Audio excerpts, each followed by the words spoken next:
free real estate.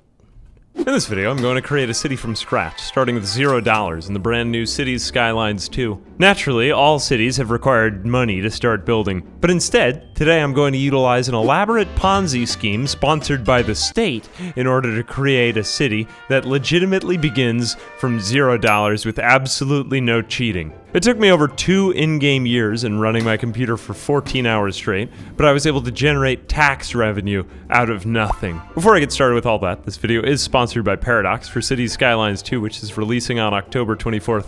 I actually got to try out the game early by agreeing to fly from my home state of Florida to Gamescom in Cologne, Germany. I visited the convention, met some friends, and then streamed it from on top of a crane 50 meters above the ground, which is honestly a lot higher than it sounds. So if you want to check out the game for yourself, you can click my link in the description. But without any further ado, how do you start building a city with $0? I commenced in June of 2023 by selecting the Waterway Pass map. Free city. The starting money, $0. Of course, the game starts you off with $500,000, so I had to plant $500,000 worth of bushes to get rid of all my money. Population, 0. How would I possibly begin? We hadn't even unlocked any of the basic city services yet, so I couldn't take out a loan. That would be cheating. If I couldn't make a city in the first place, how would I get anyone to move in and start paying tax dollars to the state? I couldn't afford anything. Power plant, too expensive. Water pumping station, too expensive. Sewage outlet, also too expensive. How would I get people to move in without power or water? I examined my tool set, and at last I hatched a brilliant idea. What if I could zone land for businesses and then hope that people might move into the town? So it was the only power I had with $0, zoning the land. Even though I couldn't build any municipal services or buildings, I still had the rights to permit land to anyone willing to live on this tiny sliver of roadside, then collect their tax revenue as the only civic authority of the region. So I zoned residential. They built houses, but no one moved in. Commercial. They built businesses, but there was no one living there to buy from them. And at last, industrial. And although no one moved into the town, it was just barely enough to reap a few tax dollars of revenue per in-game hour. Somehow I had managed to do it. I generated tax revenue from a town with no power, no water, and not even any people living in it. That being said, it was very slow. It was so slow that I had to run the simulation on my computer for 14 hours straight before I had finally accumulated the $40,000 required to purchase power and water supply to get people to move into the town. So it was that in September 2026, I finally laid out my plans to attract people to the town. Wind turbine, $15,000. Water pumping station, $25,000. Then laying the necessary streets and cables cost another $1,000. And then at last, 2 people moved in and made Free City their home. But this was only the beginning. As our population crested 10, we gained experience from civic growth, as well as the rising happiness among our citizenry. By the end of our growth in September, we had accumulated a population of 37 and 750 experience, granting us a level up to Tiny Village. Along with this new title arrived a grant for $600,000. Suddenly, we were rich. In fact, every time our city leveled up, we would receive a grant for increasing sums of money. Let me underscore the fact that this city was not good and should not have been receiving a grant. There was poop in everyone's house, and there were no jobs since I had to delete the industry to make everyone happier. It seemed like a Ponzi scheme because it was a Ponzi scheme, but it was our Ponzi scheme. So I decided to make it my goal to carry out this Ponzi scheme to its logical conclusion. Grand village, big town, large city, thriving metropolis, and at last, Megalopolis, the ultimate goal of any city. At once I set out to improve the town. First things first. In October, I built a sewage treatment plant to dump everyone's poop into the river. Then I bought the land alongside the highway to build dirty industries far away from the people's houses so they wouldn't have to live nearby them anymore. Then I connected the pipes and the power grid to expand the neighborhood and attract more and more people. 100 population. Finally, we were breaking even in taxpayer dollars. Population and happiness increased. But new issues began to arise. Dead people were piling up in everyone's homes, so we burned them in a crematorium.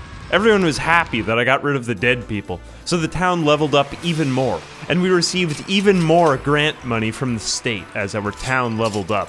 Since everyone was getting so much happier, I raised taxes while they were distracted. Then I expanded the town. More money meant more development, more land, and the building of more services to sustain my growing Ponzi scheme. It was around this time that I discovered something utterly insane. All civic projects and city services give you experience just for building them. Coal power plant, 300 XP at $100,000. Medical clinic, 150 XP at $70,000. But perhaps the cheapest and most cost-effective among these civic projects was the small playground, 100 XP at the affordable price tag of only $5,000. But if we obtained 14,600 more experience, we could level up to a big town, which now didn't seem all that far away. That required just 146 more playgrounds. And to top it off, the reward money for becoming a big town was more than we'd even pay for the price of installing all 146 playgrounds. As it turned out, this fact was true not just for the big town milestone, but every milestone.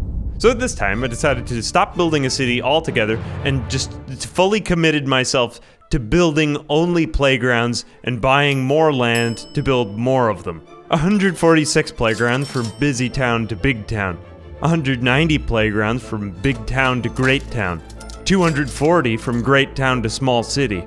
300 from small city to big city. And it keeps on going like that. All the while, I received more and more money to spend on playgrounds. In total, I spent over $40 million on 4,000 playgrounds, each individually placed in a vast and expansive tract of land, a void of jungle gyms enjoyed by no one. I did it for the money, and in the end, we had over $17 million of grant money. But by then, bulldozing all 4,000 playgrounds, we received a refund of $30 million worth of playground liquidation money. It would have been fun to keep them around, but it also probably would have crashed my computer and also cost $117,000 an hour to simply own them all and pay for their maintenance on 4,000 playgrounds that no one was even using or enjoying. Now we had achieved the title of Megalopolis and finally had over $46 million to spend on a city that was actually good instead of the one we were building. So what comes next? I think there comes a time in every city building game when one must admit to oneself, everything is wrong. The traffic was all wrong. The infrastructure in the city was all wrong. Almost everything in the city was wrong. Clearly, the best option moving forward would be to destroy the entire city, then start fresh. So I bulldozed the homes of nearly 10,000 residents, all the municipal services, and just leveled the entire city. At long last I had it, a $46 million megalopolis, but with no one living in it, zero population. Now at last, an opportunity to start fresh and do things right instead of messing everything up then trying to salvage it later like I did with most of my cities. Now I was able to sketch out a large grid of high-capacity highway interchange transfers and connect them together with excessively wide roads. 8 lanes, all dotted with impossibly wide roundabouts at the corners. Now I could build the infrastructure required for dense high-rises, housing thousands of people. Hospitals, schools, everything to make life convenient and happy. An entire highway system separating the clean stuff from the dirty stuff. I guess, I'd hacked my way into it, but it was somehow still immensely satisfying. This was Megalopolis. This was a city. I had basically circumvented the entire gameplay loop through my playground loophole, but fair and square, I had the right and power to build a flawless city with no traffic, high wealth, and good quality of life. It would be a perfect place. But somehow when I really get down to it, I think my favorite part of city builder games is just grappling with the problems and strategizing how to make them better. The joy is in finding the exploits and the hacks that give you the power to make change. A perfect city is nice, but it's more fun to muddle through a huge traffic jam and try to fix it any way you can. So with no problems and millions of dollars still left in the bank which I'd earned fair and square through my Ponzi scheme, I finally decided to hang up my hat as the first mayor of the $0 free city. Anyway, that's what I think would happen if you tried to build a city for $0. A big thanks to Paradox for sponsoring this first look at Cities Skylines II. If you want more information on it before its October 24th release, you can check my link in the description.